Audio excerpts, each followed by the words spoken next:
Good evening, ladies and gentlemen. Welcome back to another Varsity Sports Show production here for Friday Night Lights. I'm Quentin Presley here with Roman Martinez. Roman, how are you doing tonight? Doing great, Quentin. Super happy and excited to be alongside you for tonight's call.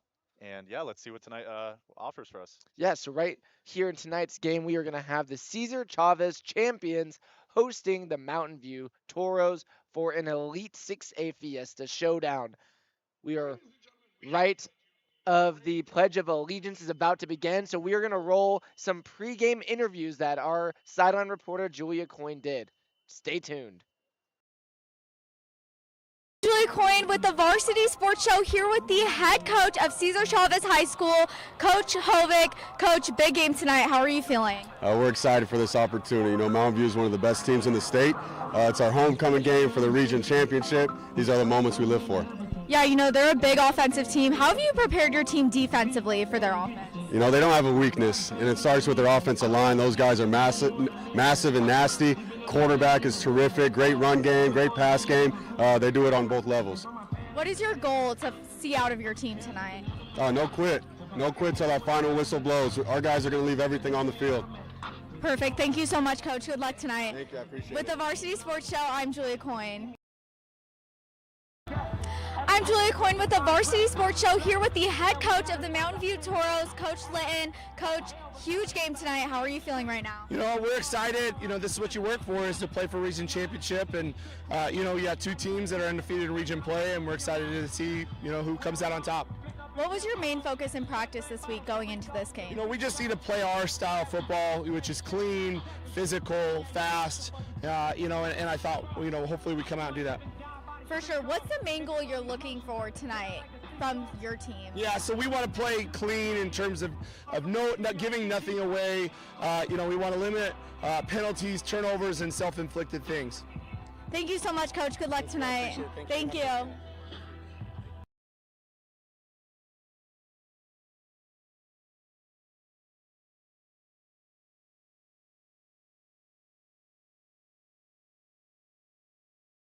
And we are back. Thank you, Julia. Now, looking ahead of this match, Roman, I kind of want to go over some stats and some key matchups that we're going to expect for tonight. So, on these Cesar Chavez sort of things, who do you think is going to be a key factor for them?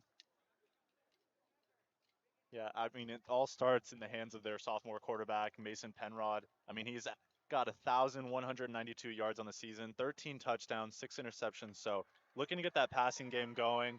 And for Mountain View, I mean, I think everything goes through their running back, Reese Bodley. He's been exceptional this season. Look for them to run a lot of run plays or a lot of boot action with their quarterback, Brady Goodman, and their super talented receivers in Zachary Galaviz and Mikey Sumko. Yeah, I completely agree with that. It's definitely going to be a high scoring one in this one tonight. And I mean, this game is very important with one game away from playoffs. We have Mountain View in first at 4-0. Then we have Cesar Chavez right behind them at 3-0.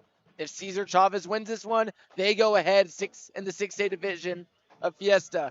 But if Mountain View wins, they have a stronghold grip on that first seed going into the postseason. So it is definitely going to be exciting here tonight. About 11 seconds till kickoff. Roman, any final thoughts? Yeah, absolutely. I have the privilege of actually being at Mountain View's only game that they lost earlier this season. It was against the #1 team in Arizona in the Liberty Lions. That game, they just got thrashed. But ever since then, they've been on that 6-game winning streak, obviously. And, sometimes early in the season, you need a loss like that to help you shape up. And look at where it's gotten them. They're first in 6A division, playing for that #1 seed in the playoffs. So. Yeah, I mean, they're coming off a game where they just handled business in Tolleson, right? They won 57-6, I believe, and they were just running it down their throats. Like you said, they are led by their running back, and it was very prevalent that they couldn't stop them. Cesar Chavez is going to have a tough test here tonight in their defensive line. Yeah, no, absolutely. Their head coach, Andy Litton's got them playing ball. They're putting up nearly 50-plus points a game.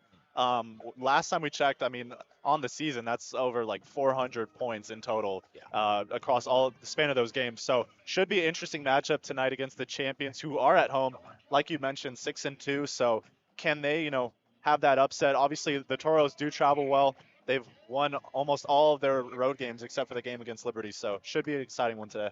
Definitely. And, you know, what's something special about here in Cesar Chavez High School, it is such a cool stadium. I mean, it almost feels like you're in some sort of college arena, just the way that it's set up with these arches. And they definitely put on a good show. They have a lot of people standing out. It's blackout night here for the students of the champions. What a cool mascot, right? We were kind of talking about it before the game. Champions. How do you come up with that? No, I mean, that one is definitely interesting. We were kind of joking around, what if you come last in the 6A and your mascot is the champions? But fortunately enough, they've got themselves a good football team here. So, yeah, super interesting. Yeah, blackout night tonight. They also travel well. I mean, the home crowd seems to be packed, and the band has got them going. So, super excited for kickoff. A little bit right in front of us, we could see Toro Nation. Like you said, they do travel well, and I'm very excited. They got their band here as well tonight. And now the game is about to begin. We have the receiving team, the Cesar Chavez champions, are going to get the ball first in this one.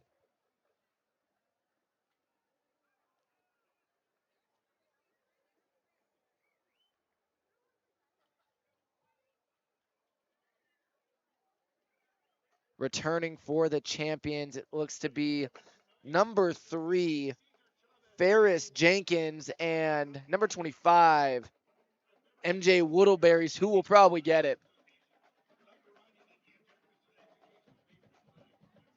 Should be interesting. Mountain View, typically when they do win the coin flip, they always elect to defer. I think a lot of that stems from their confidence in their defensive line, and they always want the ball in their hands coming out of halftime. Yeah. Right, starting off that second half, right. So. And I think one thing Mountain View is going to want to focus on tonight is playing a very disciplined brand of football. One thing they struggle with is their penalties. So if they're able to play a very clean brand of Toro football, they can be very successful here tonight. And the kick is off, and it is going to go into the end zone for a touchback.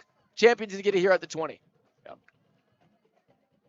They're just huddling around their head coach right now, but again, everything is going to go through their sophomore quarterback in Mason Penrod. So, yeah. So, I mean, it is going to be this is a very important first drive. You're hosting the first team in the division, and you want to punch them in the mouth early. So we're going to see how they respond right now. Absolutely. And just some key names to look out for, too, for Mountain View on the defensive side.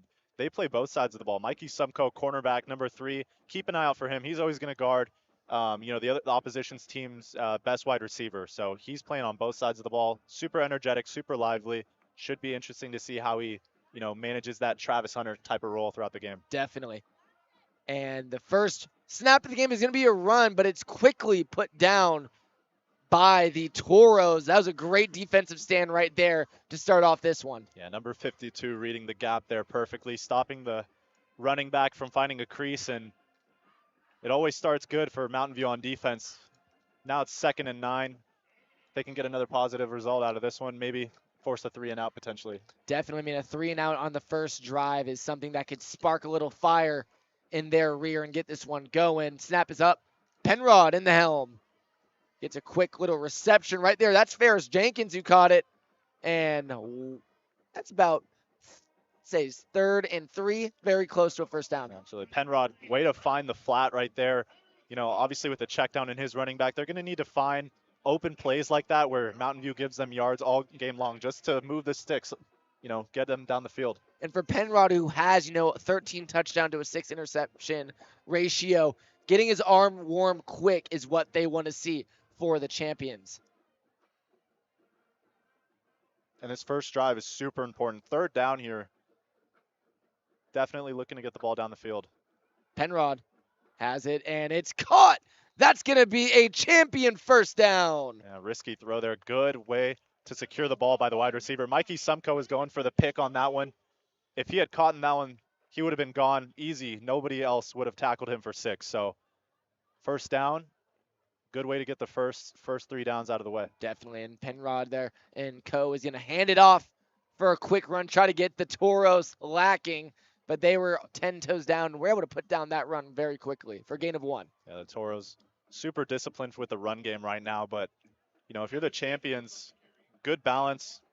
I think it's like 4 passes, 2 or 3 runs. So good to see that you're spreading the ball to all of your playmakers. Definitely. I mean, they have quite a few of them, right? They have those running threats and they have their receiving threats as well. Good to see that diverse play calling from the champions. And another run right there, that's going to be Jenkins as well. Ferris getting going early. He's got a lot of touches so far. Yeah, absolutely. And he stayed patient with it. You know, the first 2, 3 runs, he didn't find anything, maybe a yard, 2 yards, but I think he got 8 there, 8 or 9. So it's just about wearing and tearing this Toros defense down. Got another 3rd and short here. Penrod gives it to his man, and it's stopped right there. That's going to be 4th and short.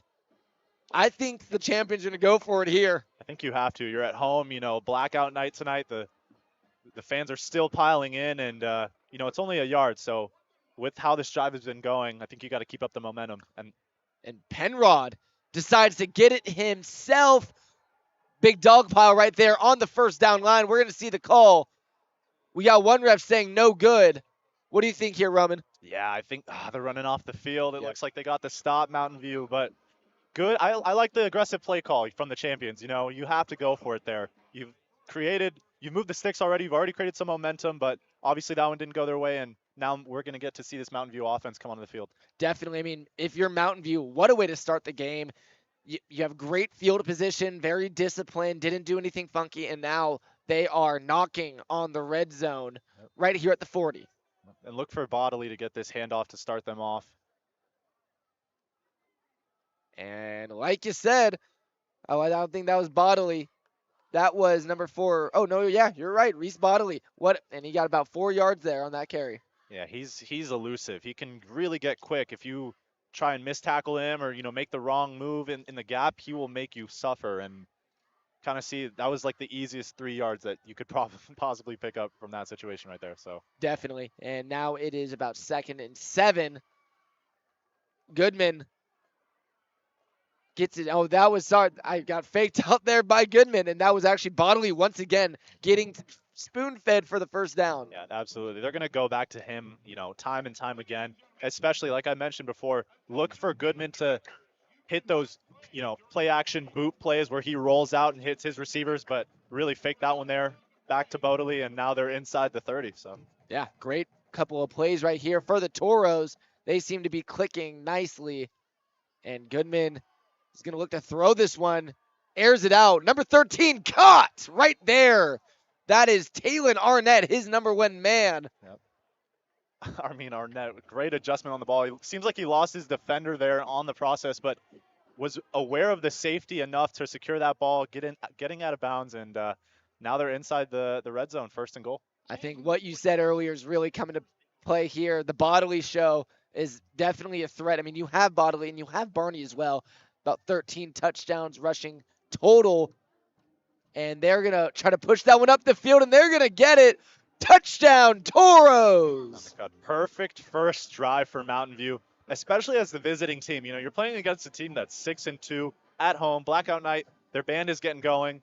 You know, you get a stop on their first drive on 4th down, couldn't even cross their 50, and now you're going the other way, punch them in the throat, and now it's now they're up for 6. So definitely a quick jab right there. We're going to see if this extra point attempt is good from Mountain View. But man, what a first drive. Like you said, very disciplined stand. Kick is up. And it's between the yellow sticks. That's going to be 7-0 Toros here in this one in Levine, Arizona. yeah, I mean, what a good first drive from Mountain View. Super excited to see how you know, Chavez can respond to that. I think this second drive will be a good test to their character and getting that 4th down, you know, that hold up, and, you know, how do they respond after it going the other way for 7? Yeah, I mean, so far for the Toros, it's been Reese Bodley and Brady Goodman. A little bit of Taylor Arnett on the side. Looking now for Cesar Chavez. They look to respond to that very well done first couple of minutes put together by the Toros. I think they're going to stick to, you know, their diverse play calling, and I think that was working well for them. Yeah, no, absolutely. I'm not mad at all that, you know, I'm not upset with the play calling from their head coach. Obviously, on that 4th down, they ran the QB draw. Definitely interesting that they chose to go for it with that play, I would say, but Mhm. I like the aggressiveness. I like the choice of play calling, and obviously it didn't work out for them on that first drive, but can they respond here? Definitely, and they'll have the opportunity. About 8:04 left remaining in the first quarter, and the kick is off right here. Going Champions receiving, and now we have Littleberry. Looks to push it up back to where a touchback will get him right there at the 20. On the return, number 25, MJ. And the head coach just talking to his star quarterback at the moment in Penrod. Incredibly young as a sophomore, leading that group out there, but again, like you'd mentioned, 13 touchdowns, 6 interceptions on the season, just over 1,000 yards. Will they rely on him or will they rely on their, sophomore running back who has a 782 yards on the season so far, Jenkins? Both of those obviously in communication, both sophomores leading this group out, and 6-2 record so far to start the season. So Yeah, very very, impressive. very young team, second in the division for 6A Fiesta. Penrod guns it right there, and it's going to be no good. Kind of sidearmed that one to his man Arnett, I believe, on the right sideline, and that was well defended by the Toros. Yeah, I like the idea there. Just a little bit too much pressure coming up the gut from their defensive lineman, Mountain View, and second and long here. Mhm. Can they cut it in half by the time that third down comes around? Yeah, they definitely want to get some good yardage here facing that third down. Think that's key because they don't get anything here. They're facing another third and out. And this is what Mountain View does. They force you to make tough decisions. That is going to be Jenkins pushing it up, but nothing really there. Toro staying very disciplined throughout this first quarter. Yeah, they're stubborn on both sides of the ball. They know what their identity is. Their head coach, Andy Litton, really has them playing both offensively and defensively. And now third down for Chavez. Definitely going to try and get that first down because this is what Mountain View does. Like I mentioned, they're super stubborn. They're going to make you want to call plays that you're not typically used to and force you to punt. And that's how they've been able to put up 50-plus points in each of their games. Definitely, and you would think it was a Toros game the way that crowd is getting going, and Penrod gets a nice little reception. That's going to be a pickup of 8 or 9, facing another fourth and short. We're going to see a different crew come out here. I think they're going to punt it. Yeah, I see Chavez head coach shaking his head, scratching the back of his neck. Really unfortunate. You're 2-3 yards short of that stick, and you want to make it there, but just inside your own 30, you simply cannot afford to do that, as Mountain View is shown to be lethal going the other way. Definitely. I think they've put up a good few, round of plays, and they're definitely not going to be out of this one. They got stopped. We'll see what they can do on the defensive end. And the punt is out. That's going to be number 1, called a fair catch. They're going to pick that one up at the 40. Yeah, not too much of a booming kick, but I like the smart kick on there just because number 1, Galvis for Mountain View has been lethal going the other way on those punt returns. So Definitely. And, now you got to guard 60 yards, right? Yep. You had to guard 40 last time. Bodily really killed you. So defensive line has to be more locked in and play a little bit more physical. We want to put him down early if you're the Absolutely. champions. And it's super interesting. You start to think if they don't go for it and they decide to punt on that 4th and 1, right? Now maybe you see the Mountain View starting inside their 30, maybe 25. Are they going the other way? You have to rely on your defense. Obviously, it's a blackout night. Crowd is packed, and you're going to have to force them to go 65, 70 yards the other way. Who knows? Maybe that touchdown doesn't happen. Definitely. Now we're going to see if Mountain View can do it from longer distance. It's going to be a handoff. Bodily once again gets the choo-choo train, and he's going to get touches all night. They guarded him well that time. Yeah, I like the way the defense set up on Bodily there. He is super slick with his movement. Obviously, the pitch, getting him in the flat, wide open, but I like that discipline. Yeah, and we haven't seen much of their second running back guy, another senior, number 10, Beckham Barney, but he also as well can get it done on the gridiron. Yeah, absolutely, and he suffered an early season injury, but he's bounced back incredibly well. Goodman kind of ran off there to the side, and that's going to be a pickup of 2 or 3. Yeah, great adjustment right there by, like I mentioned, Galvis, number 1 on that sideline, toe tapping in after the reception. And they're picking up the first down. Now they're past midfield. So Yeah. this is how quick things can turn for Mountain View. And now they're looking at similarly to where they were their first drive when they converted on the 4th down turnover. This Mountain View team is looking lethal. Goodman in the helm, hands it off to Bodley. He goes up the pipe, gets stomped, and he picks up about 2. How about Bodley? Huh? He is not afraid of anybody or anything. Running straight up the gut after that pitch. You know, we've spoken about his name a lot so far this game. Obviously, 5.5 minutes left in this first quarter. But look out for Goodman and these wide receiver threats as well. They're not shy on yards or touchdowns all season as well. I mean, they're putting up 50+ points a game. Obviously, they have a lot to contribute to that. So. I mean, definitely on that last drive, we saw Arnett get them in position for that short yardage touchdown as Bodley keeps banging up the middle. And that is going to be 3rd and reasonable, but not where exactly where you want to be. This is going to be a must-convert play if they want to continue this drive. Yeah, and if you're Chavez, this is exactly what you want. You have them, you know, at the perfect spot in the field. Can you hold them up, get them to punt, and, you know, have an opportunity to put up some points still in this first quarter? Definitely. The goal is no points here for the Cesar Chavez champions. And Goodman is going to have something to say about that. There's going to be the first flag of the game. Laundry spilled out on the floor. We're going to hear. It's going to be a false start. And what did we say earlier? Mountain View and their penalties. That's going to be the first one of the game. That'll set them back a little bit. Yeah, I remember interviewing head coach Andy Litton for Mountain View a few weeks ago, and he had kind of spoken, maybe alluded to that fact, wanting to clean things up as the weeks go on. That's kind of been their main downfall, shooting themselves in the foot, getting those false start penalties. And Bodley got that one once again. Another one of those play action fake hands-offs to Bodley, and that is going to be 4th and long. Let's see what they do here. And, you know, one of our producers had mentioned, you know, Mountain View really doesn't like to punt. And we're going to see it here. They're staying on the field for, looks like, what, 4th and 10? So. When you have a lethal team like this, doing it without a kicker is interesting. Yep. Well, let's watch out here. They might just try to lure them off sides. Yeah, you see the QB kind of pacing back and forth, trying to get some movement there from the D-line. And Goodman airs it out. And that is going to be short of the first down, I believe. Should be, but he kind of reached out. Let's see where they marked the ball. Yep. That's going to be short. Yep. And what a stand there from Cesar Chavez, showing that their defense can put it together. 7-0 in this one. We're going to take a quick break.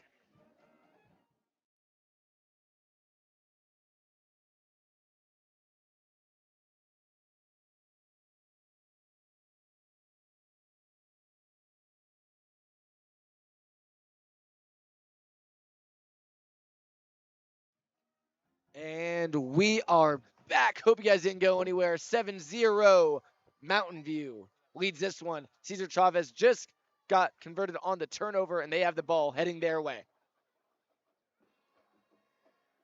That's Penrod trying to get his receivers going early on this drive, and it did not happen. That was number 5, Peyton Stokes, who didn't get the reception. Yeah, and Penrod is trying to find Stokes, you know, a few times here early on in this game.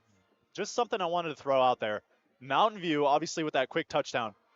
If you're Chavez, you had a great stop just on that 4th down there, not letting up any more points, not letting them move the sticks. I know it's early, you're still down 7-0, but typically other teams Mountain View face up to this point are trailing by 2-3 touchdowns. Yeah. You know, 7 minutes into this first half, or in this first quarter rather. But if you're Chavez, slow things down. You're at home. You're only down by 1 touchdown. It's still the first quarter, so kind of just, you know, bringing that all in. I think you're completely right that they've put up a great first quarter. You let them score, but you let them get deep in, and they've put up a good array of offensive plays. They've shown they can do it. Now we just have to see it get put all together. And it is 3rd and 9. Not really fortunate on this drive for them, but they could possibly make it happen. And Penrod and Jenkins have been leading the team all season long, right? Both of those sophomores putting up great numbers. So it only takes a few plays, and you're only down by 1 possession. So Mountain View gets the sack right there. They got Penrod out of the pocket and chased him down like a rabbit. And that one's not going to help, obviously. Penrod trying to escape, just gets the sack in the backfield, and they're going to have to punt. But I'm liking what I'm seeing so far from both teams. Definitely. And this 4th and long, obviously they're going to punt it. Mountain View's defense so far has been phenomenal, and they haven't even let them get across midfield. Yeah, absolutely. And it's starting to make sense as to why they don't like to punt, They can get it done offensively and defensively. And, kind of with that safety and security, I mean, they went for it around midfield typically, or even a little bit past midfield. Typically teams punt in and around that area, but obviously 4th and 10 going for it. They know their defense got that quick 3 and out, and look, they have the ball the other way still in this first quarter. Definitely. I think with that strategy, I mean, you've talked with Andy before. They're just trying to create as many possessions as possible. When you're going for it, you give yourself an extra down to go. And when your defense is lethal, just gets them out that much quicker. And they are going to have their 3rd drive of the game. It's about 2:08 left in this first quarter. Toros lead 7-0. I think the thing for them is just, the penalties factor. You don't want to shoot yourself in the foot, both offensively on those false starts or offsides calls. And we got Penrod by himself with a backmate right there. Quick sideline throw, and he keeps going. I believe that was number 1 or number 5, Stokes or Reed. Can't see from here. I need glasses. That was Nevin Reed with the reception, and he picked up about 5. Yeah, great adjustment. Good yard after catch right there, and this is the quick offense for Mountain View at the moment. They got 2-minute offense going on. Yeah, I mean, he was able to. Oh shoot. He was able to go up that screen pass and get something going. There we go. Another pass right there. Number 2, Mikey Sumko, and he's running up the sideline. He runs out of bounds after picking up the first. Yeah, Sumko incredibly impressive, playing both offense and defense. Not too tired so far in this first quarter. I like that little screenplay by Litton that he drew up there for his wide receiver. Incredibly talented. Sumko, I believe, a senior, so yeah, he's the one leading this group offensively.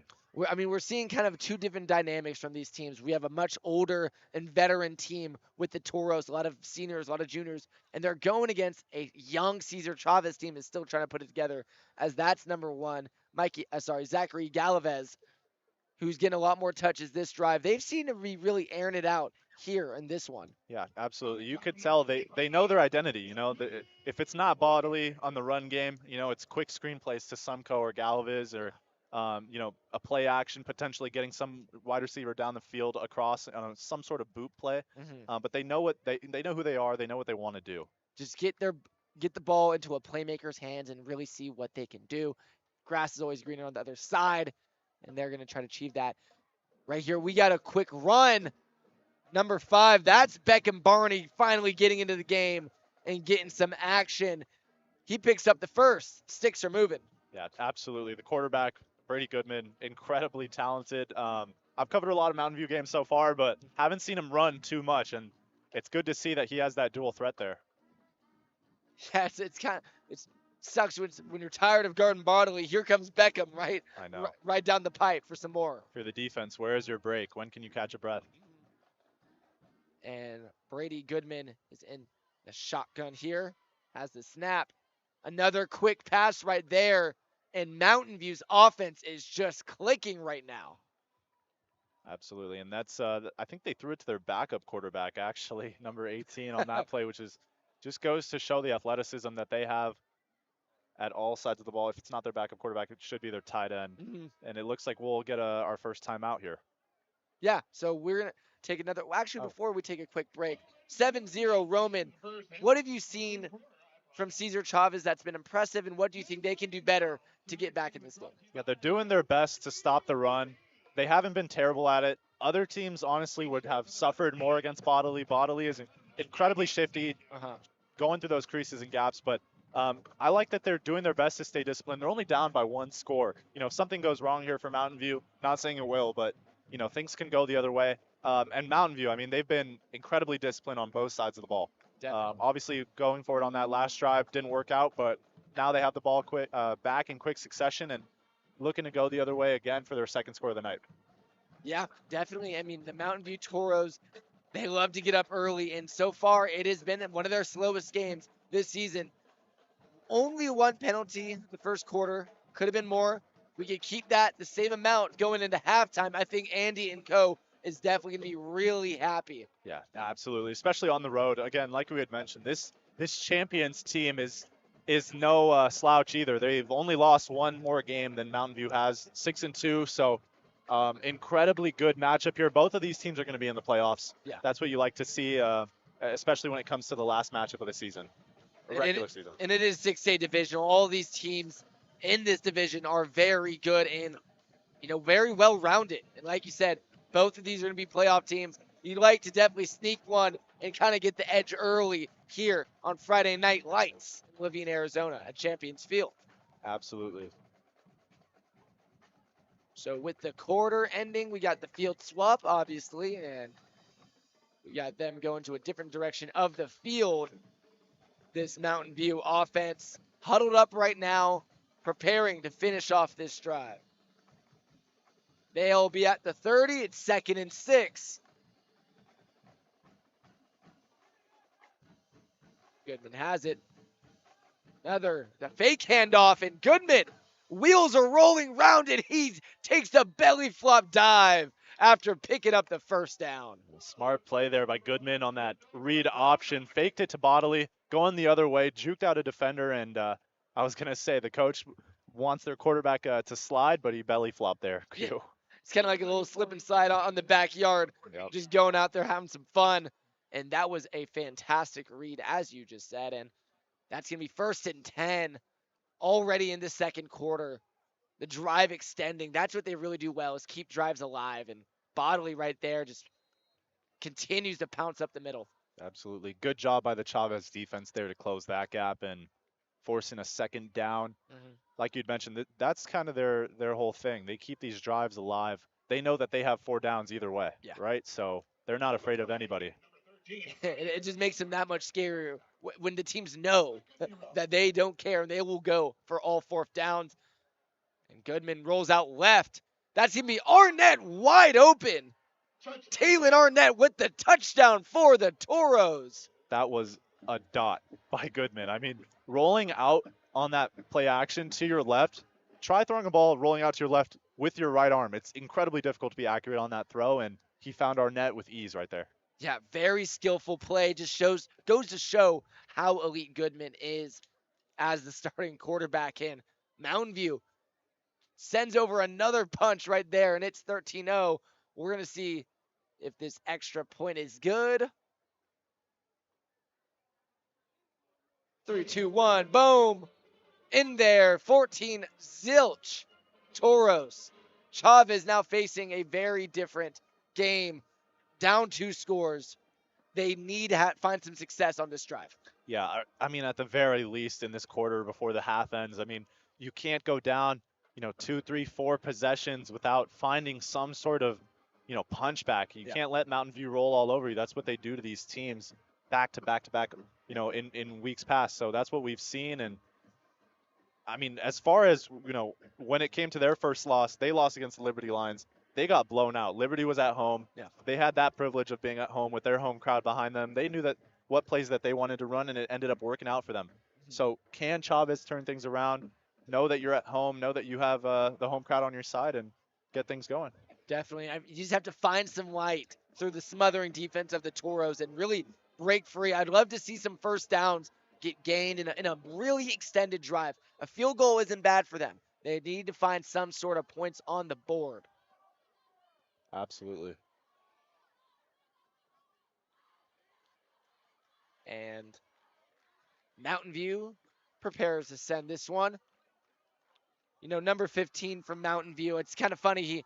The way he approached to kick the ball, it's almost like a soldier guarding something, and the way he moves, it's very structured. Works every time, and that's going to be the boot over to Whittleberry.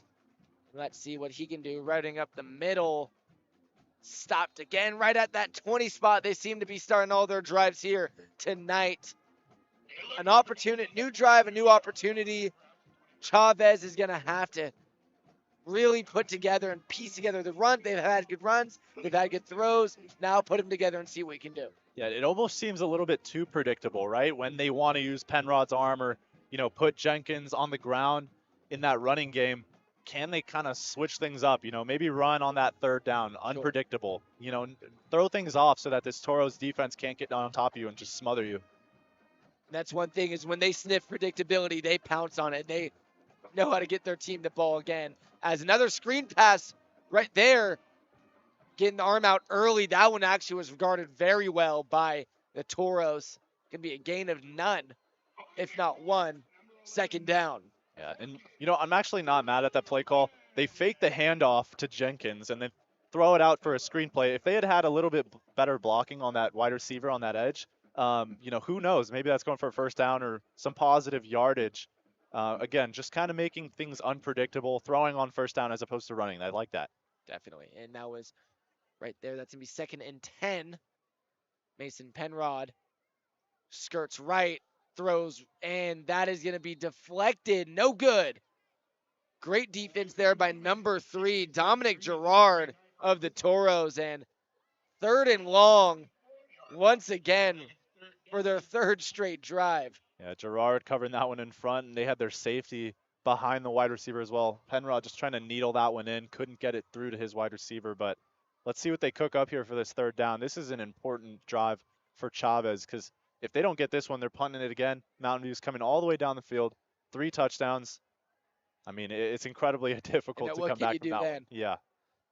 Last thing you want to do is face Mountain View with time heading down your way. Up 2 scores. Ref's calling some there, but that's going to be a timeout.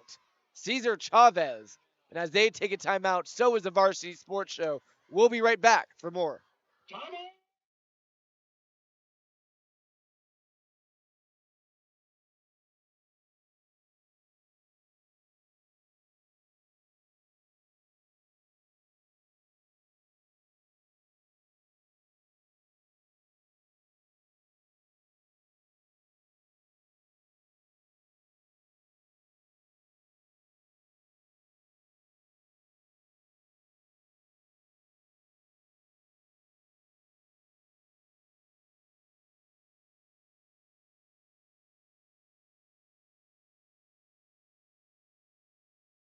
Are back. Varsity Sports Show, Friday Night Lights. I'm Quentin Presley here with Roman Martinez, and the Cesar Chavez champions are hosting the Mountain View Toros. Toros lead this one 14-0.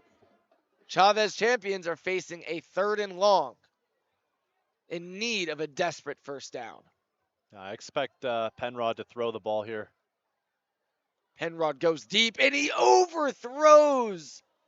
Oh my goodness, that could have worked out wonderfully. Number 13, Javier Cervantes.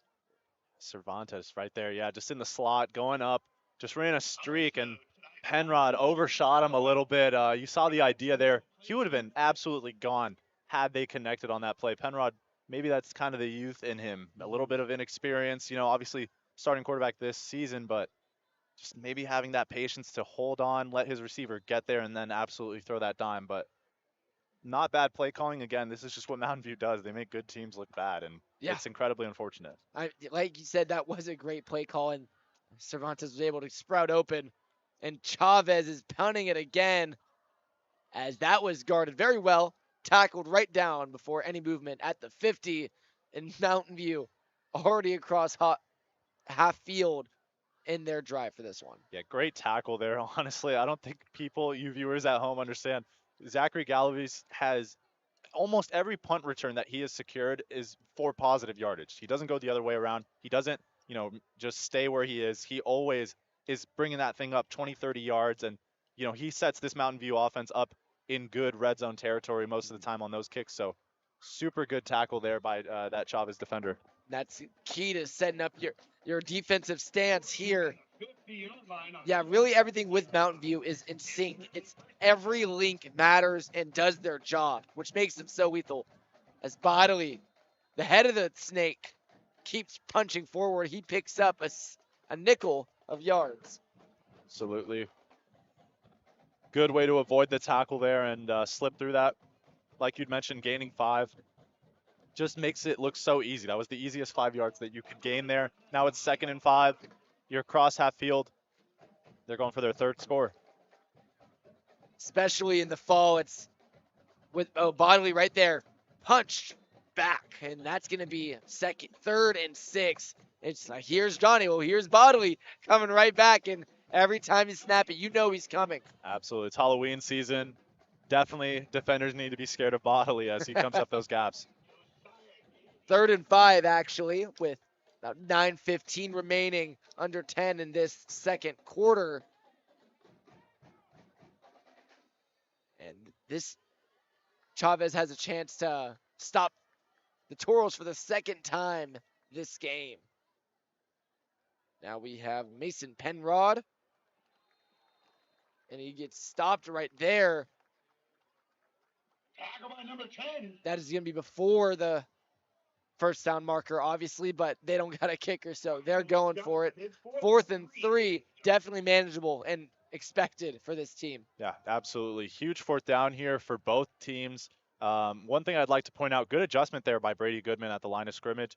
Initially was supposed to be a shotgun formation, went under center, play action, and hits his tight end right there in the flat just to get those positive yards. And huge 4th down. Let's see what they can cook up here.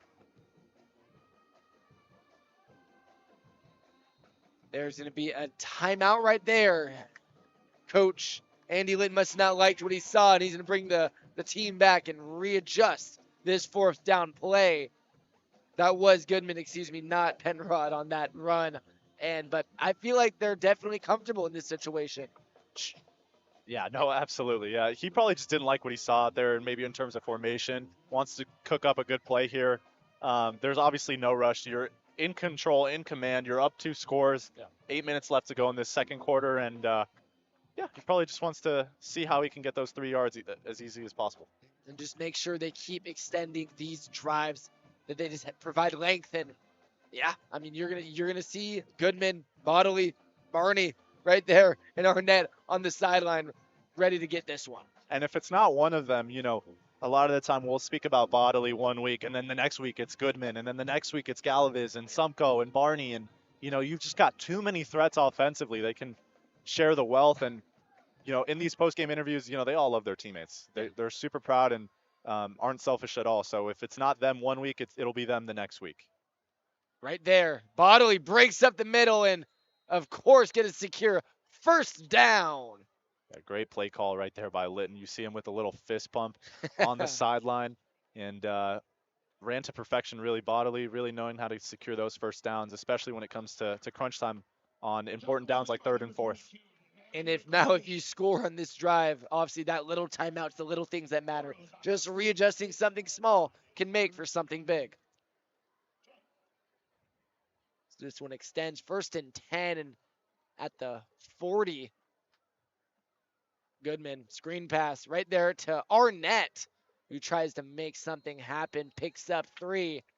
And just nice little chip away play right there. Spread the love, like you said. It could be anyone at any time with this team, and Arnett was able to pick up 3. This is a common theme that we're seeing here. Quick sideline throws really to their wide receivers who are explosive and can get out and push the ball forward.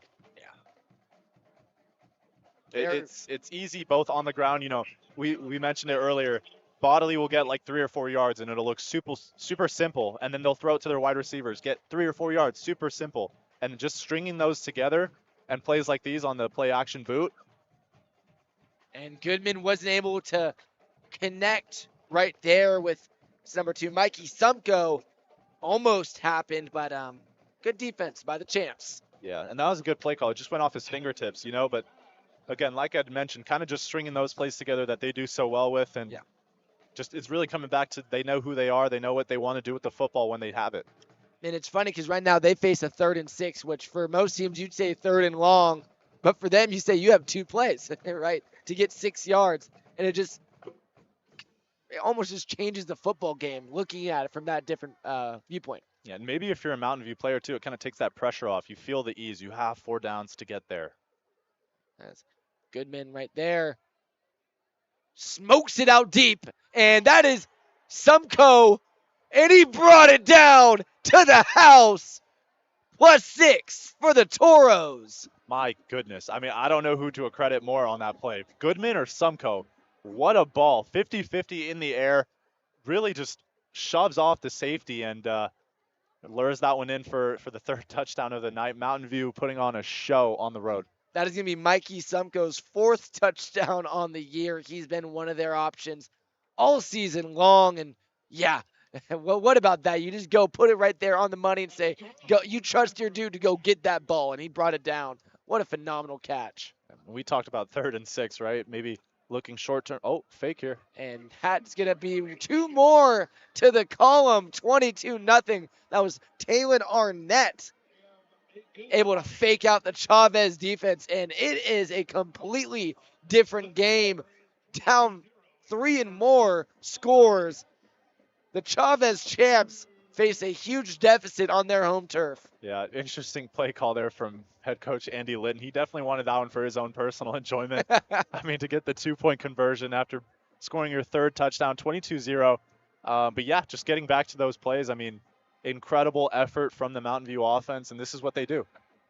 And in a game that was 1st versus 2nd seed showdown, the veterans seem to be teaching the rooks what it's like to ball out here in Phoenix. And win or lose for Chavez, you know, the champs are going to learn something from this game. Obviously, with their 2-star playmakers on offense in Penrod and Jenkins, both being sophomores, you're going to learn so much from winning or losing games like this. Yeah. When a team who has a lot of veteran experience, a lot of juniors and seniors on their varsity team putting up good performances like this, it'll show you, showcase what you need in order to win games like this. And I totally agree. I know there's not a lot of teams like the Mountain View Toros, but if I'm the Cesar Chavez champs, I'd only want to play teams of that caliber to prepare this young core to mold into something special. Iron sharpens iron, they say. Yes, sir. As the kick is off, and that's going to be fair catch or a touchback. Either way, they'll be having it on the 20-yard line for the 4th time today. Haven't really been able to do much in that special team return portion of the game. And I'd like to see what Chavez comes up with here. Maybe they can incorporate something from Mountain View's playbook, roll out some sort of play action situation where they get Penrod on the boot and, either he can sling it to a wide receiver or hit the open field, make a defender miss, and pick up some positive yards. Definitely. I think I want to see some more connections to Nevin Reed, to Peyton Stokes, and to Mekhi Hoge. They haven't seemed to get much tonight. This will be an opportunity to get them going and get some points on the board for your team. And right there, Penrod, quick little oop pass right there over the defense, and that'll pick up a few. Interesting play call there. Faked the handoff to their wide receiver who came in motion, delayed a little bit, and then tried to hit his running back for a screen play on that slip screen, and Mountain View, perfect QB spy on their running back spy rather, but not letting up any yards. To be 2nd down here for the champions. Penrod hands it off, and they're going to finally break free for a good positive yardage right there. That was a nice play. Absolutely. Now, interesting play call here. If you're Chavez, looks like 3rd and about 3. What can you get going? Could be the first down they've gotten in a long time. They picked up 2 this game, but they've been really desperate for 1 on their last few drives, 2 3-and-outs. And incredibly difficult because, that defensive line for Mountain View is big and scary. And then once you get past that layer, you see those linebackers. They're huge, and they're coming after Penrod now. And Penrod is forced to throw to the sideline. The Toros chasing him out of the way. Just once again, a great display of defense on downs by the Mountain View Toros. I mean, who's done a better job, the offense or the defense in this one? Oh, man, I don't know. I got to go defense just because they haven't let up much, but both are playing exceptionally well. They're putting the ball in the hands of their offense. They're allowing them to do what they do well. And it starts on the defensive ends of things. What do they say? Defense wins championships. So I couldn't agree with you more. I mean, if you can't cross half field, the credit has to go to this defense so far in this one, although the offense, like you said, exceptional. And 4th and 3, they're going to punt this one, and just another great defensive possession from the Toros. And fair catch right there at the 45. Another Toros offensive drive is loading here in Levine, Arizona. yeah, good fair catch there by Galaviz. He had the defender rushing to him, would have absolutely gotten socked there if he had not called that. But really puts things in perspective. Obviously, yeah, Quentin, they're at the 45-yard line. You only got 55 yards to go. So, I mean, wow. The fact that majority of the time Mountain View plays a game only half field is crazy. It just really makes scoring so much easier. They only got 5 minutes left in this second quarter. In this first half, they already have 22 points. Can they get another touchdown? No wonder they're putting up 50-plus points. Truly Madden numbers for this 6A Fiesta team, as Chavez able to stump that run play right there from the Toros, and that's going to be 2nd and 8 or 7. Good rush there by Bodley. Getting their formation set up here. 5 minutes remain officially now in this one tonight under the bright lights. And Toros seemingly have a grip on this game so far. That's going to be Goodman with another arrow to Arnett, and he's not getting brought down. He's going to take it all the way. Great play call by Andy Litton. They faked the screen pass to Sumko and hit Arnett in the seam right there in that slot position. Just really ran a 4 verticals, I believe is what they call it. But great play call, and yeah, another touchdown. Now it's 28-0. Just when you think you've kind of solved something from the Toros, or you believe you've been able to match bodily strength and perseverance on those rushes, that's when they elevate and they take it to the air game. And time after time again, Goodman has been great today with his throws, completion after completion. Absolutely. This is one of the only times they use their kicker for Yeah. field goals or when they're kicking the ball after a touchdown. That's going to be 29-0. There's a looming over a 30-piece. They try to get the ball into their offense's hands again right here on this drive. Yeah, now for Chavez, I think it's more about, what can you get going? Just keep what you have in front of you, Yeah. Don't worry too much about the score. Don't worry too much about what you feel like you need to get. Just focus on getting that first down, moving the sticks, getting up the field slowly but surely. And, I mean, that's really what the focus has got to be, because if you feel like you have to chase Mountain View, you're always going to be chasing. You're going to be chasing the whole game. Definitely. What's on the mind is points. It's points, points, points, and extended drives. We need to see something get across half field, because you just can't allow yourself to keep getting punched in the gut and just let them get away with it, or else they will waltz away with this football game. Yep, absolutely. 29-0 Toros, 4:40 on the clock. The soldier, number 15, prepares to kick it once again. Does a little routine. I love it, man. I mean, this is the only time he's on the field, really. This is the only time he needs to be on the field. This and PATs. And that is great boot right there. Touch back. Right back to where they know where to get it from. The 20-yard line, touchback. And Cesar Chavez immense their biggest drive of the game soon. And it's super interesting. We're going to start to see, obviously we still have time left in this first half, but when will we start to see maybe Goodman taking a break, putting in the backup quarterback, Bodley getting a break, Arnett getting a break, Sumko getting a break, putting in some of their, maybe bench players, I don't want to say bench players, but, kind of that second group who can take over and play the rest of this game out to avoid injury. Yeah, oh, definitely. That's a key thing that you have to look out for in a game like this. And I think they face it pretty often, because they find themselves ahead of games so far, as Cesar Chavez has their best run of the game. That's number 3 on the sideline, and he finally runs out of bounds. Ferris Jenkins gets the Chavez champions knocking on the red zone for the first time this game. Absolutely, and that's what they need, especially right out the gate on that first play after getting scored on. That's what you need. You need an energetic play to get this crowd back into the groove of things. Huge run right there, and truly get some momentum for your squad, and I think that they could truly build on something like that. As now 1st and 10, officially past half field. That's going to be another rush there. Number 10, Miles Johnson, his back mate in the backfield, picked up a couple.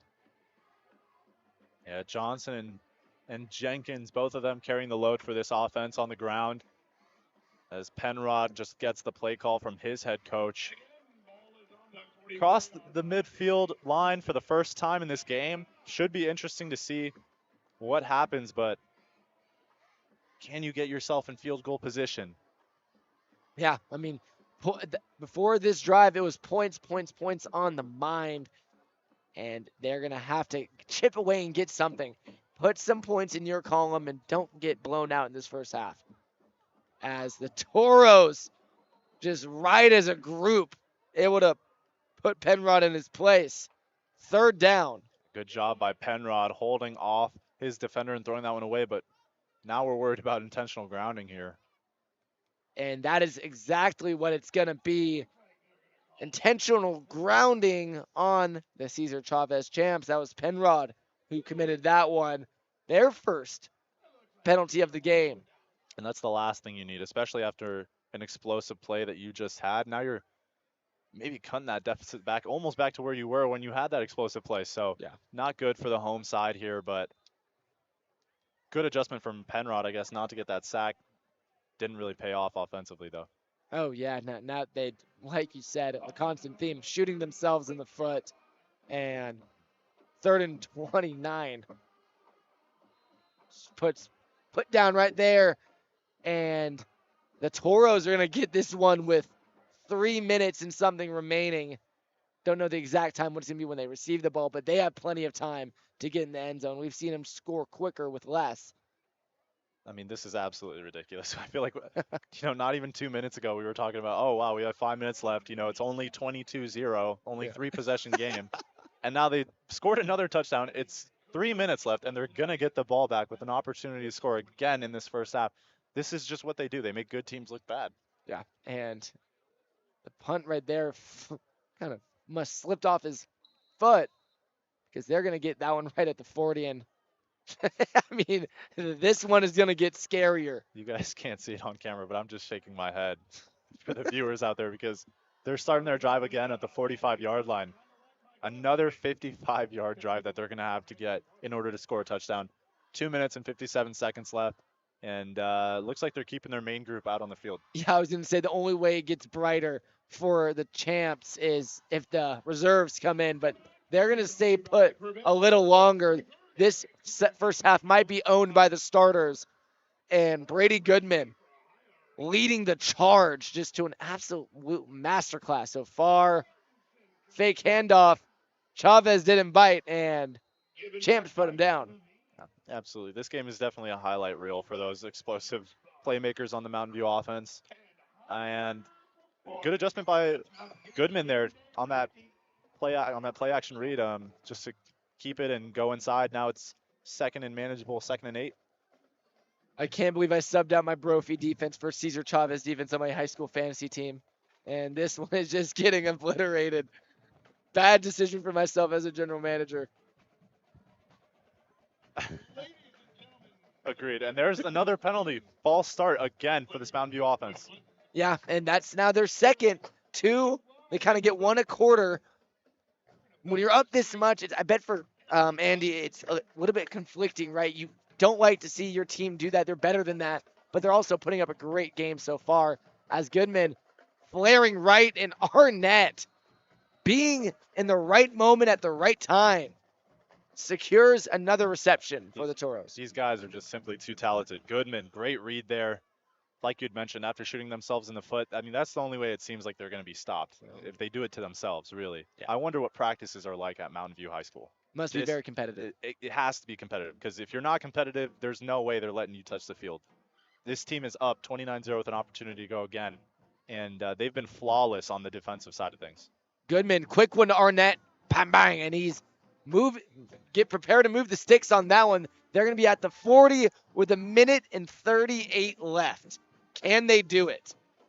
A great adjustment by Goodman there. It seems like the clock is still running. They have their 2-minute offense going. I like head coach Litton just allowing things to play out. Bodily moving up the field flawlessly, just galloping toward the 20-yard line. And it looks like we have an injured player on the field at the moment. Now we have the teams going back to the sideline, and we're going to go back to the booth for a quick second. Stay tuned for more Friday Night Lights.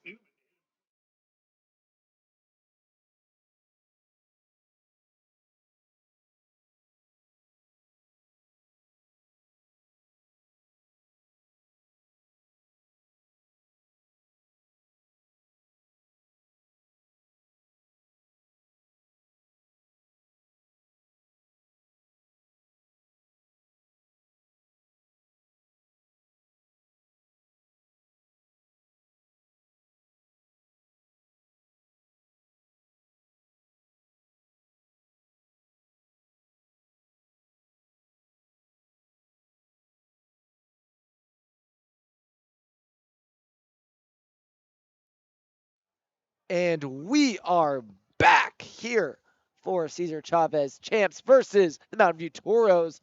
They lead this one by an egregious 29-0. And they have an opportunity to keep this drive going. Good defense right there by the champions. They put that rush down.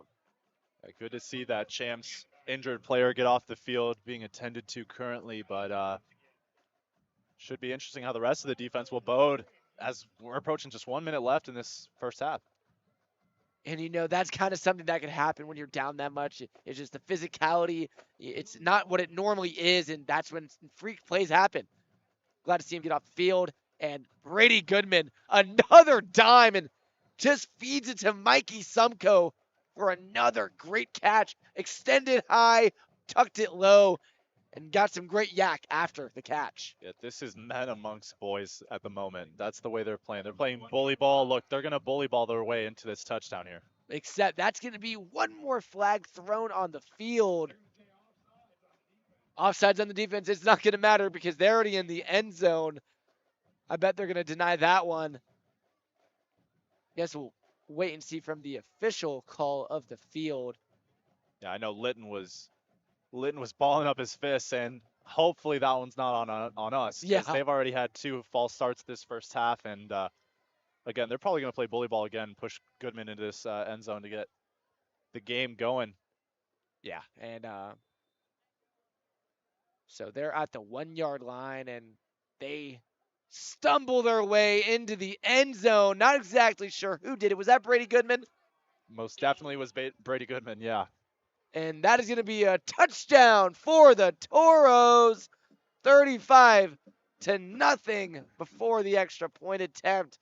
Like you said, it's Gerard's only field time is when he gets to kick extra points and when he kicks it to the other team for the return. So absolutely, easiest position for sure on the field. Being the kicker or maybe even punter. I don't know. I don't know if he does both necessarily, Yeah. but they don't punt. So being the punter for Mountain View is like saying you're a bench player in a way. Really. You get to enjoy the fruits of the wins and without having to produce that much labor. Absolutely. And the extra point is good. 36-0 with about half a minute remaining in this first half. And it's crazy. You think this is a Mountain View home game, the way all the energy in this stadium is coming from the northern side, from in front of us. Absolutely none from the blackout crowd. Yeah, and it's interesting. They played Liberty, I believe. I I think it was like their third or their fourth game of the season. And now just to see how much they've developed in their ninth game of the season, this is, Yeah. I would love to see a rematch of that game, right? I mean, the number one team in Arizona in the Liberty Lions play against Mountain View, who travel well, play well on the road. If they're at home, they win that game early on in the season. Who knows? But it seems like they've grown into their own now in this final game of the regular season, just as playoffs are approaching. Yeah, and I think they're definitely they'll see Liberty on the way in the playoffs as well. It's going to be a very stacked bracket when that gets released, and nothing better than Arizona playoff football. Absolutely perfect. Weather is cooled down, so absolutely fun. Yeah, it's just the kids in the pads are definitely enjoying the weather cool off here in the valley, and it's produced some great nights for a Friday night. And the kick is up, and we're going to see a return here from Cesar Chavez right back. It's like their starting point. We're going to teleport right back to the 20-yard line because they don't seem to get much on the special team returns. Absolutely, Quinn. It looks like they got to the 16 on that one. Only 24 seconds left, so do they take a knee here? Do they try to go for a big go play down the field? Who knows? Yeah. I think, for both teams, it's probably best if they head into the locker room for halftime and reevaluate things. For Mountain View, do you want to bench or at least take out some of your star players, prevent injury? And for Chavez, what's going wrong? What can you do to get yourself back in this game in the second half? Yeah, I think head coach Chandler Hovick is going to have a deep conversation with his squad, and really they got to take a deep look in the mirror and try to figure some things out. And they're going to try to get a play, and actually it was very well done. They're able to move the sticks. Maybe they'll have time for another. That was, I believe, Ferris Jenkins on there. Another good play from the running back. Running clock here, 13 seconds as we're approaching the next snap. And another possession for Jenkins as he's able to squeeze his way through for another first down, but that's not going to matter. First half is wrapped up. The Mountain View Toros rolling through this one here in Laveen, Arizona, up 36 against the second seed in the 6A Fiesta Division. Cesar Chavez champions. Roman, any last thoughts before the half? Yeah, great play by Mountain View, both offensively and defensively. If your head coach, Andy Litton, should be interesting to see whether or not you want to take out some of your star players and bench them and, prevent injury. And for, the champions, you're at home. It's 36-0. You got hit in the mouth. What are you going to do to come out in this second half and, turn the script and change the way the projection of this game is going? All right, guys, don't go anywhere, for we have more Friday Night Lights up next.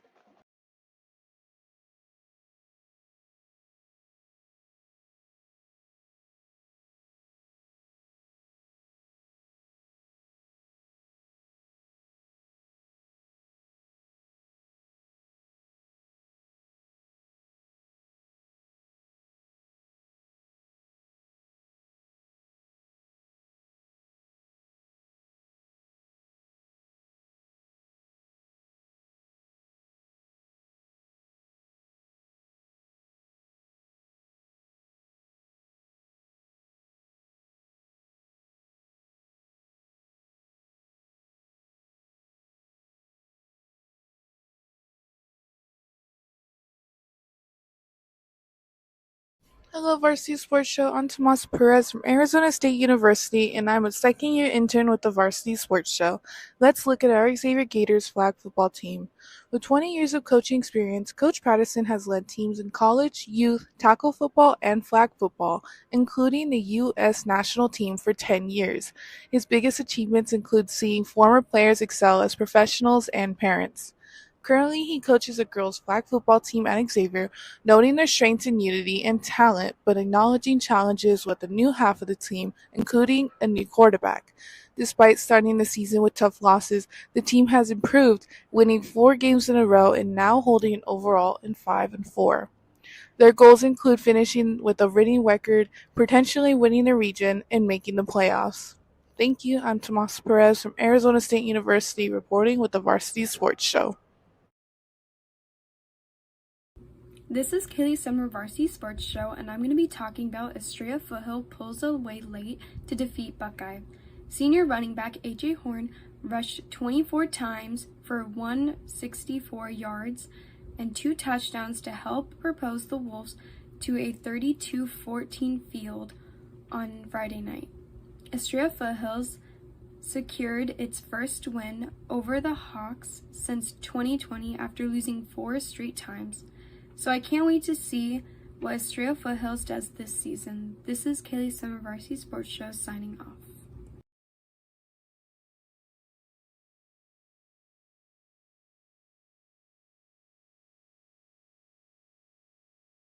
This weekend, it's showdown time as Arizona State travels to Stillwater to take on the Oklahoma State Cowboys. Both teams head into this week with something to prove. ASU is coming off a bye, while the Oklahoma State Cowboys are looking to bounce back after a 38-28 loss to Baylor. ASU, led by Kenny Dillingham, has surprised many with their 5-2 record so far. However, starting quarterback Sam Levitt has been recovering from a rib injury the last 2 weeks. Here's what head coach Kenny Dillingham had to say ahead of this Saturday. It's one of those, like, we got to see him practice and stuff like that. But he's cleared to play. He wants to play. He's excited about playing. He's been putting in a lot of work to play. So we'll see how that transpires. Oklahoma State will be led by quarterback Alan Bowman. While their offense has performed consistently, defense has struggled throughout the season under new defensive coordinator Brian Nardo, especially last week with 21 missed tackles against Baylor. Here's what head coach Mike Gundy had to say about ASU ahead of this week. They run a very similar style to what most of those teams have been doing in the Pac. Whatever conference that's not there anymore, that league, that he runs that very similar style of defense, and they're doing a good job with it. You can see the improvement in year 2 with their team. Saturday is a big test for ASU, where a win could mean serious possibility of a bowl game appearance for the Sun Devils. Tune in for a 4 p.m. kickoff in Oklahoma this Saturday. Reporting for Varsity Sports, Layla Ruderman.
Hello everyone, this is Saleh Awad with the Varsity Sports Show, and I would like to thank you for tuning in today.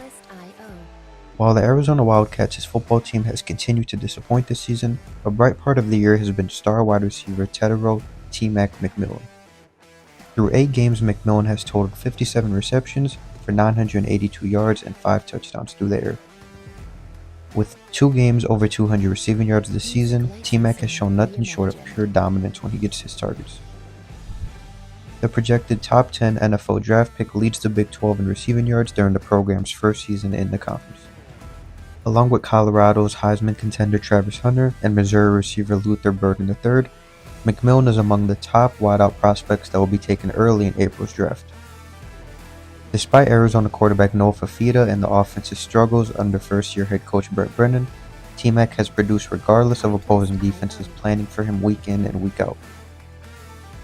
With 4 games remaining this season and likely in his entire college football career, McMillan will look to finish strong. For the Varsity Sports Show, this is Saleh Awad reporting.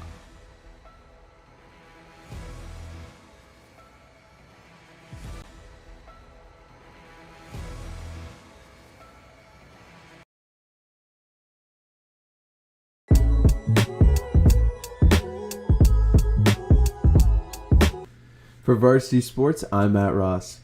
Alright sports fans, let's look into basketball and the latest NBA standings. This season is still in its early stages, but we're already seeing some teams making waves. First off, how about the Cleveland Cavaliers? They're off to a red-hot start, sitting undefeated with a 5-0 record. Cleveland's young roster looks sharper than ever, and if they keep this level of play up, they could be a big contender down the stretch. Then shifting to the Boston Celtics. They're just a single game behind at 4-1, with some dominant performance to remind everyone that why they're still a top dog. They might have taken one early loss, but that hasn't slowed them down. Their defense and offense are clicking well, making them as dangerous as ever. The Oklahoma City Thunder have been an unexpected force already at 4-0. This young squad has been putting on a show, proving that they can compete with any team. Shai Gilgeous-Alexander and the crew have been taking advantage of every opportunity on both ends of the court. Definitely a team to keep an eye on. And finally, for all the Phoenix fans out there, the Suns have a strong 3-1 start. With a revamped roster this year, they're looking focused and ready to battle it out in the Western Conference. Devin Booker and Kevin Durant have found some early synergy, but it's clear that they're still building that chemistry for the long haul. Of course, it's still early in the season, so while these teams are giving us something to talk about, there's a long road ahead. We can expect plenty of movement in standings as these teams settle in and adapt, and go through the highs and lows of an 82-game season.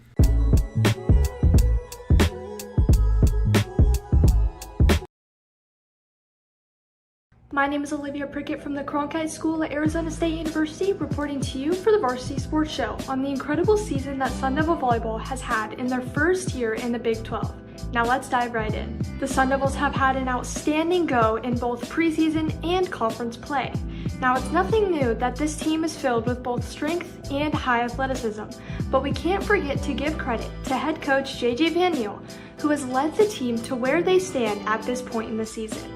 Van Niel took the reins in 2023 and truly turned the program around. It wasn't until last season that the Sun Devils started to win more games than they lost, finishing last season 28-7. Now there's some deja vu from last season that we could see in this season. The Sun Devils are on an 8-game winning streak, which started with their win against Utah on October 2nd. Last season, they started their season with a 12-game winning streak, which ended with a loss to number 3 Stanford. Their home record for the 2023 season was 9-1, their only loss being against the number 5 Oregon Ducks. Now this season, their record is 9-0 as of October 28th, and their only loss in the Big 12 is against number 19 Baylor. They couldn't have an overall record of 20-2 without a star-studded roster. Senior outside Jelly Sear has led the offense with 270 kills, and graduate libero Mary Schroll has held her own on the back line with 372 digs on the season. Sear and Schroll have also won Big 12 offensive and defensive honors, tallying a total of 4 for the Sun Devils this season. Keep your eye on the Sun Devils women's volleyball team as they are set to make their mark in the postseason. For the Varsity Sports Show, I'm Olivia Prickett.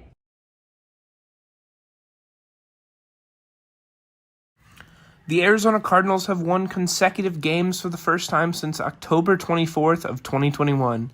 It was another comeback effort for the Cardinals as they faced a 10-point deficit in the third quarter, coming all the way back to win 28-27 over the Miami Dolphins. Marvin Harrison Jr. and Trey McBride led the way for the Cardinals offense, combining for 235 receiving yards. The rookie sensation was also able to find the end zone for the first time since Week 4 against the Commanders. The Cardinals now sit atop the NFC West with a 4-4 record, having the tiebreaker over the San Francisco 49ers and Seattle Seahawks. The Cardinals now face the NFC North challenge as they will be welcoming in the 4-3 Chicago Bears. The Bears, who are coming off of a devastating loss to the Commanders as Jaden Daniels completed a last-second Hail Mary to Noah Brown for the win, the Bears are looking to get that bad taste out of their mouths and get back in the win column. The Bears have one of the league's toughest defenses, as they only allow 17 points per game compared to the Cardinals, who allow 25.6 points per game. The key to this game will be who can win the turnover battle, as both teams have a positive turnover differential heading into Week 9. The Cardinals are just a slight 1-point favorite, as this matchup is lined up to be very tightly contested. Reporting for Varsity Sports, I'm Sam Lanier.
Hello, ladies and gentlemen. Welcome back to the Varsity Sports Show.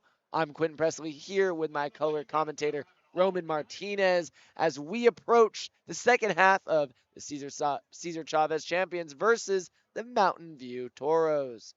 Mountain View Toros lead this one 36-0.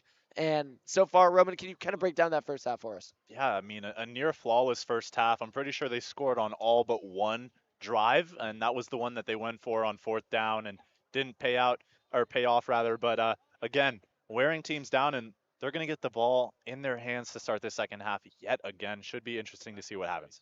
Yeah, definitely. As now they have it, and this is gonna be one of the first times they've actually. Oh my God, he's going. Arnett is on the drive. He's at midfield where a gang of champions are able to pull him down at the halfway mark in the field. What an effort from Arnett there, just to make the adjustment. He picked up 35 on that kickoff return. Great return, and yeah, a gang of champions just swarming him. Yeah, I mean Arnett without that, like Roman alluded to earlier in the first half of this broadcast, the Mountain View Toros are really elite on their special teams portion of the field, and they're able to get some great yardage on those returns. They'll take it at the midfield, and I think they're going to finish what they started in the first half and keep up that same pressure. Goodman is here to start us. Yeah, absolutely. You see the first unit walk back out onto the field. They're going to hand this one off to Bodley. Yes, they are, and Bodley is brought down after securing the first down. A great way to start the second half, and they have no intentions of slowing down. Yeah, and Bodley, rather. Sorry. Yeah, Bodley, I mean, incredible adjustment. Obviously, good first play of the first drive of the second half. Just getting this Mountain View offense started yet again. They're not cold after spending 20 minutes in the locker room. We're not cold. We're ready to see some more touchdowns, and yeah, very exciting. Yeah, we're very warm up in our perch as we got a great view of tonight's match. And Goodman shoots it out, and Sumko gets it and takes it home for the touchdown. My goodness. Yeah, Q, I don't know. We're both looking at each other like crazy. I mean, second play of the second half, it's 42-0. Wow. Goodman has been throwing dimes all night long into the end zone to his star wide receivers in Arnett, Galvez, and Sumko. Sumko, wow, I mean, he had that 50-50 ball, now hitting up the streak on the sideline and just making it look too easy. Yeah, I mean, it seems like every playmaking skill position for the Toros are just having themselves an evening here tonight. They've blasted their secondary, and they're punking their defensive line on all aspects, as that extra point is good, of course. 43-0. The Toros looking to kill. Absolutely. And wow, if you're the Chavez champions, now you got to follow that. It's incredibly difficult to bounce back, and again, just really it's all about keeping one foot in front of the other for the remainder of the second half. Couldn't agree more. And if you're Cesar Chavez, I think to feel good about yourself, you need to get out here on your home turf and get in your end zone, right? You got to get some points on the board and at least set yourself up. And their next game is going to be against Tolleson, who Mountain View handled quite easily. Yeah, that's going to be their last game of the season before playoffs, and try to get at least some momentum heading into that game. Yeah, absolutely. I mean, any momentum you can really get heading into that game will definitely be beneficial. And I mean, this is a good, test for Cesar Chavez as you're heading into the playoffs. Obviously, it's looking like they're not going to get that preferred seed that they wanted in the 6A division, but they'll be there. You're going to face competition like Mountain View, and some of these tougher teams on the higher end of things. And this is good practice because at the end of the day, and you know what, you might not have the liberty or the pleasure or the privilege of being at home for those games too. So this is really just a test for what's to come. Definitely, and it's truly just a sneak peek. And I think what's something very interesting about how the Toros keep their starters out here is the Cesar Chavez Champions are going to have a ton of film on everything that they do because they are just unleashing every tool in their toolbox on these champs tonight as the champs are rolling. That's Whittleberry. Oh, spin. I don't even know what I'm saying. 5-yard line. That's going to be their shortest return of the evening. Yeah, you saw the gesture there. Obviously, he tried to have that adjustment around the edge of the defenders that were coming from him from Mountain View, and looks like we're going to get a call for a horse collar tackle. Not allowed to do that, and that's going to put the champions way past the 10-yard line. Yeah, so that'll be beneficial for them, and hopefully they can get some sort of spark on this drive, show a little bit what they got, because I think they do have a lot of skill, and it's very widespread. They're young, but they have some potential with their rushing and their air game. Absolutely, and now we have Jenkins in the backfield. Let's see if they'll hand it off to him just to get them started for their first drive of the second half.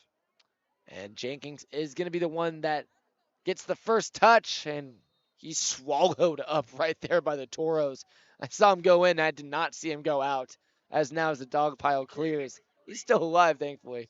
Yeah, absolutely. Jenkins just absolutely got swarmed there. Penrod receiving the call for the next play from his head coach in Hovick. And, yeah, I mean, tough night tonight so far for Chavez, but let's see if they can turn things around, at least put up some points on the board, prevent the Toros from scoring, 50 plus. Maybe that should be the margin, the goal. See if they can get some sort of stops. Yeah. And that's going to be number 10, Miles Johnson, who can't get anything. That's possibly going to be a fumble, I think. Football's loose on the field. What's the ruling? Toros ball. Wow. And when you thought it couldn't get worse, it just got terrible. Yeah, absolutely, Quentin. And we spoke a little bit about how this Mountain View team as a whole has played near to perfection, and the offense playing near to perfection. Obviously, them having those some of those penalties, but on the defensive side of things, now this is getting real close to perfection. This is their first takeaway, obviously, of the game, but way to force the fumble, and now you're set up inside the 25, going the other way. Can you get to the 50 mark? And I think one of their only few mistakes were those 2 penalties, which is definitely lower than their average. So already they're playing some of their best brand of football against a very good opponent, which they're just making them look like a couple, like some young kids. Like you said, it's men versus boys out here. Yeah, great adjustment there by Bodley, too, to hit the stick. Looks like they're going to mark him just a little bit short, but yeah, like you mentioned, Quinn, it's just men amongst boys here. You got to feel for Chavez, as maybe they didn't get the start to the game that they had initially wanted or had the game plan for, but that's just the way these sports work, Yeah. You get hit in the mouth and you don't really know how to respond. It kind of seems like they've been in shock ever since that first drive. Yeah, as Bodley, it continues to push up the middle. Had some help there from the O-line, just keep on his back. And they're going to get the first down as the sticks will move. It's going to be 1st and 10, 7-11 remaining. They're on the cusp of a 50 nugget piece on the scoreboard here to the right of us, and it's been quiet here on homecoming night of all nights. I know, homecoming night of all nights, as Goodman just gets the play call from Litton. But, I mean, Goodman, this is as good of a game I've seen Goodman play all season long. It really seems like he's come into his own toward the latter part of the season. As the champions are able to read that play very nicely, put Bodley down before he gets going, and it's going to be 2nd down. Right now it is moving clock, as we previously said. So there's at each time, now you have time against you. I mean, at this point, I think it's clear that there's no fight on that sideline, but to get in the end zone, you don't have that much time because every play is ticking seconds off the clock. Yeah, absolutely. And, this might sound bad, but in a way that is helping Chavez. You want to finish the game with as least amount of damage that you can walk away from. Mountain View they're stubborn. They've been flawless so far this entire game, and they're not going to hold up for anyone or anything, really. True. I mean, you said it yourself. They are very physically imposing, and we've already seen a Cesar Chavez player go down. We want to avoid all injuries at all costs. I think that's why even a big reason the running clock is a thing, not only for score, but for those unneeded injuries that could happen. Yeah, absolutely. And not only for the postseason, right? But for these young college, high school careers. I mean, we've already listed some of the young sophomores that are on this team, and looks like Goodman will get in here for another touchdown, right? Or But just took the dog for a walk on around the neighborhood. Is there a flag thrown? Feel like that one's clean. Touchdown, Toros. 49-0. A kick away from the 50-piece. I know. I mean, perfect game if you're Mountain View so far. Obviously, we spoke about Chavez wanting to walk away from this game to avoid injuries, not only for the postseason, but for some of these young men who hope to play college or high school football for the remainder of those junior, senior years. So, totally. Can you walk out of this game unscathed? Mountain View seems like they're on their way to receiving that 1 or 2 seed, obviously, in the 6A division. Incredibly impressive. Yeah, great point there, Roman, and I couldn't agree more. As 5-0 looks pretty good on the scoreboard when it's compared to nothing. Toros lead this one, and before the kick, we're going to take a quick break. We'll catch you guys in a few.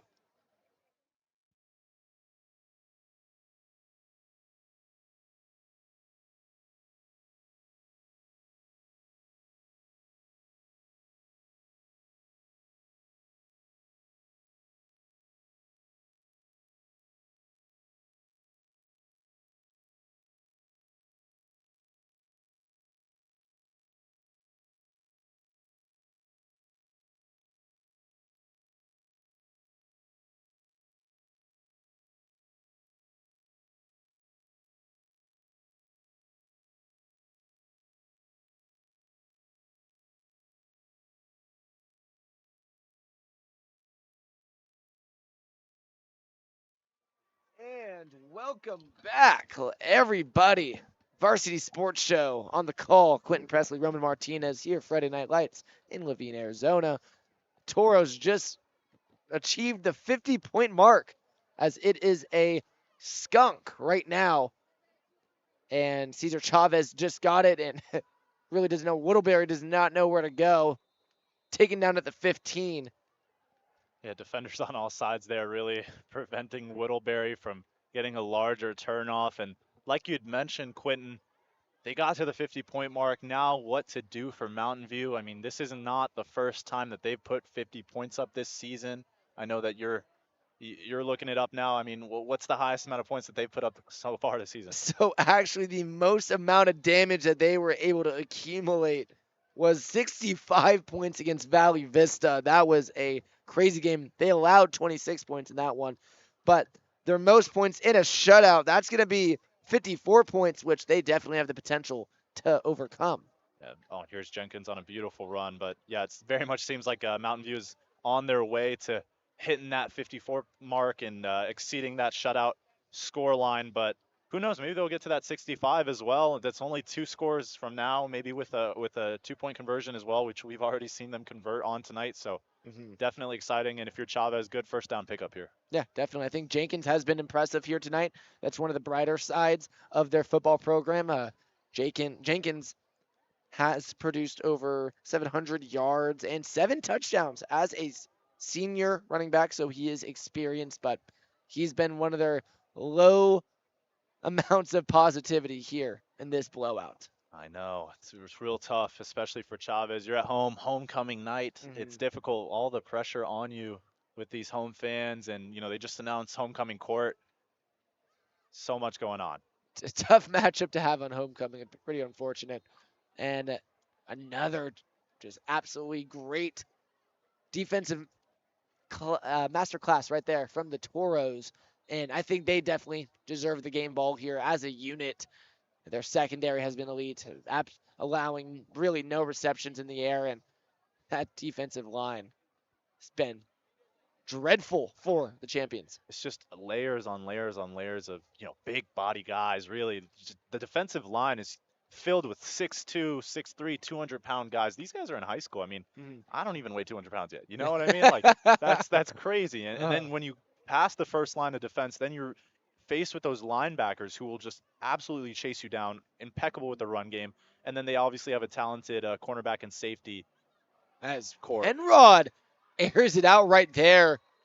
Nice little reception. I believe that's Makai Hoge, number 4, the receiver. He only has 75 yards this year and a touchdown. and he accumulated almost half right there.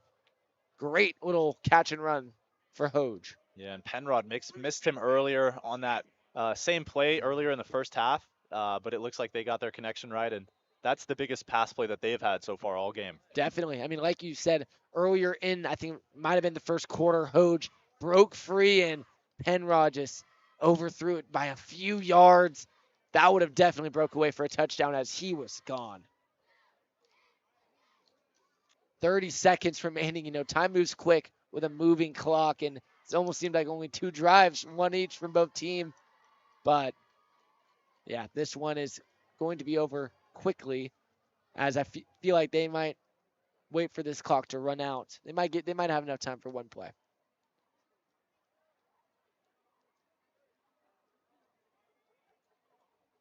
And it looks like they're going to let it play out just because they have the 1 second advantage with the play clock as well. Yeah, so they're not going to be penalized for taking this wait and change quarters, change sides of the field. The Cesar Chavez champions now flip sides, awaiting their first drive of the fourth quarter.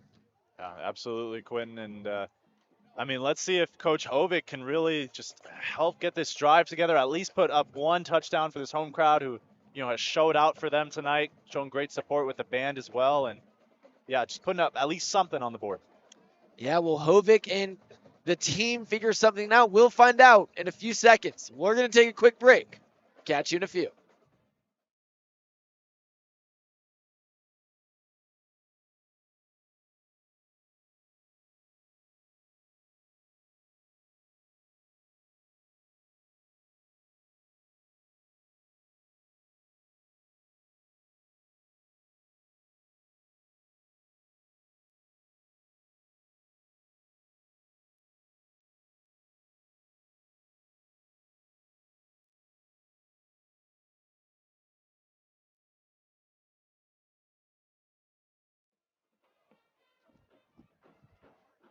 And we are back, the Varsity Sports Show, Friday Night Lights.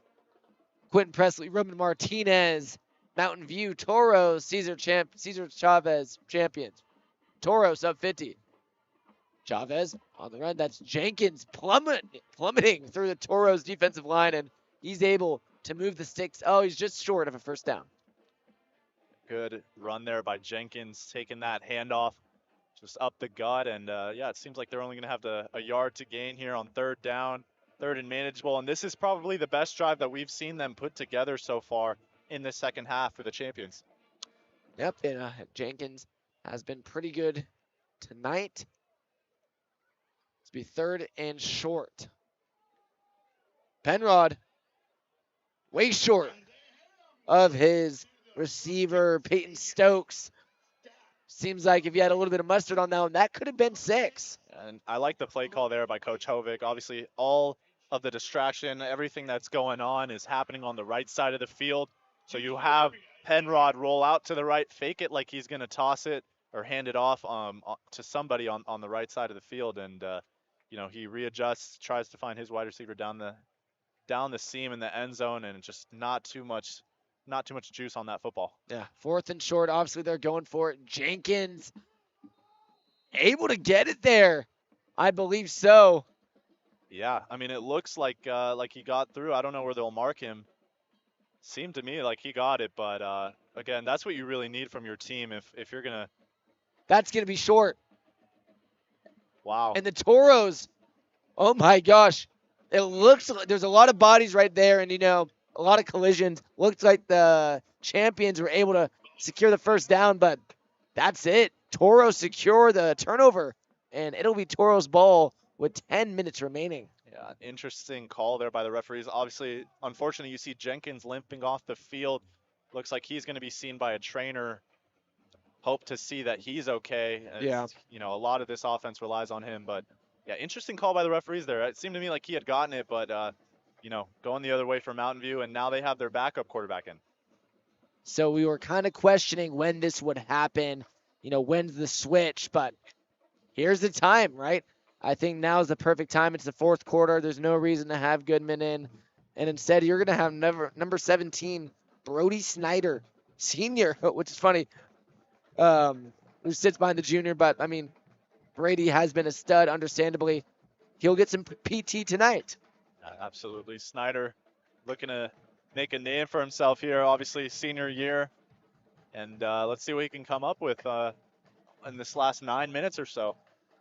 I mean, with that being said, they still have weapons. I think Snyder can more than produce a winning, touchdown drive. And we're going to see, I think we're going to get a timeout. Yes, we are. And that means the Varsity Sports Show is going to take a timeout as well. Be back in a jiffy.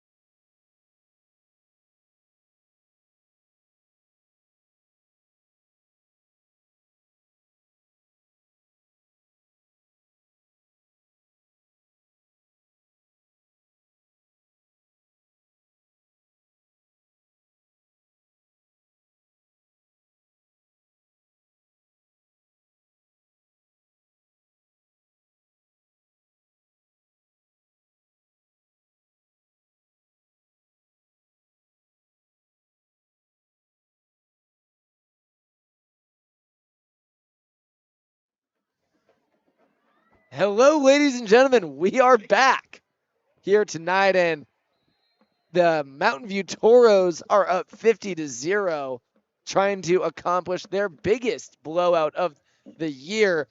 Their biggest has been 54-0, which they did a few weeks back, and they have a chance of doing that right now. Yeah, absolutely. And huge first down pickup there, gaining positive yardage, and Snyder getting the play call from his head coach, Andy Litton. Now I think for the Mountain View Toros, it's just about draining the clock. You want to have the ball as much as possible, get home unscathed, and yeah. I mean, yeah, we see a lot of the second unit here, except we still see Reese Bodley without fail. And Snyder guns one out, and that seemingly was almost a great ball. Number 31, that is, Cash Skousen. Kind of got tripped up there, but it's going to be no call and second down. Yeah, Snyder to Skousen just overshot him a little bit. And you see Bodley, we talked about him, the starter, staying in the game, picking up a huge block to protect his backup quarterback, and really just goes to show the mentality and the leadership that he has on this group. Small guy, but huge impact. Totally, and even bigger heart and passion because he plays like he's 6'2". Now, Snyder in the shotgun said Bodley's going to get some more garbage time carries and increase that yards per game. Bodley's been phenomenal tonight, as he has this whole season. Absolutely, and at this point it's just stat packing really, because he's picked up plenty of yards throughout the season and in this game, and now it's the fourth quarter, really just trying to drain that clock, and he's picking up 4 or 5 yards a carry, and it's paying off for them. Yeah, and he might have a little mindset of let's try to get each touchdown we can get, because I don't know why the reason to have him in here is, but sure, let's see some more. Bodley, I'm all here for it. Snyder to gun a pass, and that was a nice one right there to John Gerard. That's going to secure the first down. That's the kicker. That is the kicker who just trucked the cornerback there. We've mentioned his name for PATs and kickoffs, but wow, I mean, he caught that and just trucked the cornerback. So wow, I mean, this game is crazy. Yeah. Just seeing Mountain View absolutely dominate. I don't think I've ever seen that in my life. But Gerard, nonetheless, great route, 2 hands in the ball, and a heck of a truck right there. Snyder's going to take this one up close and see what they can do here. Snyder hands it up the middle, and Mountain View's going to continue to keep pummeling this champion front line. Absolutely, and you see a little bit of the miscommunication there with Snyder and Bodley. Oh, Bodley's shaken up a little bit, heading out to the sideline. Don't like to see that. Definitely not. I mean, I hope, he'll definitely get treated right away. And he was able to walk out on his own power. So. Absolutely. But yeah, you see Snyder, a little bit of the miscommunication there with that handoff to Bodley. Ended up getting it under control, but maybe that happens from a lack of reps together, obviously as the backup quarterback, and should be interesting to see. I mean, they're in no rush to snap the football here, as the play clock has 40 seconds before they need to snap it. Now it's down to 5 minutes left in the game. They're gonna bring the play clock all the way down to 1 or 2 seconds by the time they need to get this one off. Snyder right there got hit pretty hard. Some great defense right there from the champions. 3rd and short. Doesn't really matter. Like we said all game, you have 2 downs here. You have 2 downs to get a yard. And they've manipulated this way of playing football in their favor, and it's really transcending. Pretty cool to watch. Yeah, that's a good way to put it, Quentin. I mean, they play the game the way they want to. They don't conform to any team that's in front of them. They make the other team play their style of football, and suffer ultimately. Yeah, definitely. The sticks will stay the same. They weren't able to get it that time, but trust me, they're going to go forward on this one. 4th and very short. As Bodley re-enters the game, good to see that. Might have been a little tweak, but he's all fine, and he's good to go. No Derrick Rose situation here. But the Toros are 30 yards away from their biggest shutout this season. Absolutely, and we've accredited that defensive line a lot, but how about this offensive line? They're the ones who have been creating the creases and the gaps for Bodley all night long. Again, just like that, 4th and 1, able to pick it up, move the chains. They don't even really care if they score here, to be honest with you. Yeah, they just want to keep extending the drive to end this game 100%. But at that point, they might as well find themselves in the end zone, and it's almost imminent. Snyder's now looking to receive the call, but he's going to let 20 seconds go by before he does it.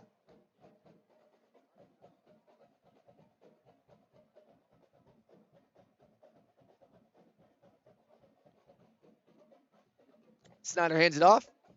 Fake handoff. Snyder guns it.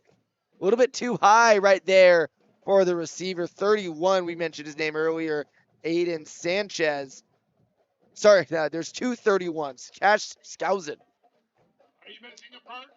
Yeah, Skousen trying to make his mark on the game. Backup wide receiver coming into this one, and just a little bit off by Snyder. The missed throw will not prevent the running clock, and it should be interesting. It looks like they're going to get their play call from Andy Litton again. Now, Mountain View is currently 7-1. Obviously, this is the final game of the regular season. This will put them at 8-1 ahead of the playoffs. Should be interesting to see who they get matched up against. I mean, it seems like there's no slowing down this Toros offense at the moment. Yeah, and coming out with a win, it helps the momentum totally heading into the postseason. Such dominance like this, and as that's going to be another penalty for the Toros. Not going to matter much, obviously, but that's their 3rd penalty of the game. Able to walk away with 3. They've been undisciplined before. Good to see them more disciplined today. Absolutely. Minute 45 left. They're going to continue to just try to run this one. Chavez finally takes him down. And we're soon enough going to see the last few drives of this game. Now looking forward, postseason is upon us. It's probably going to start about early to mid-November. And it's going to be very electric here from the Phoenix metro area, Tempe, Arizona, Mesa, all across the valley. Football postseason is upon us. Absolutely, Quentin. There's nothing like Arizona football. Nothing like Arizona high school football. Gotta love it. Snyder in the shotgun. Minute left here in this one, 3rd and 19. High snap. Snyder tries to come up with it, but a bunch of champions just go up and jump on him. Obviously securing him as down. 44 seconds. The time is just going to run here. Yeah, Quentin, I mean, if you're head coach Andy Litton, you cannot be happy with that play. Obviously, your team is up 50-0, but see your backup quarterback not be able to control the snap. Maybe some miscommunication with the center there, but just the turnover. It was almost nearly a perfect game. I mean, they're not letting up any points. We don't even know if Chavez will get a snap off. There's under 20 seconds left. Yeah, I mean. So very well-rounded game right there from the Mountain View Toros, who will advance to 8-1 as Chavez tries to get one last play intercepted by the Toros. Just for one little cherry on top as he runs out of bounds. In victory, Toros overwhelmingly win this one 50-0. Cesar Chavez is going to fall to 6-3. And I feel like they might remain as second in the Fiesta 6A Fiesta division. Roman, your final thoughts? Yeah, well put together game plan by head coach Andy Litton. You're 7-1 on the road playing against a 6-2 team, and you blow them out of the water on the road on their own home turf field. I mean, that's just crazy. I don't think either one of us expected this type of game plan, but it really paid off for the Toros, and happy to see that they got that 50-0 victory, and should be interesting to see how they play in the postseason. Well, thank you all for watching and tuning in to Varsity Sports Show Friday Night Lights. It's been a blast. For Quentin Presley, for Roman Martinez, it's been real. Catch you guys later. Thank you.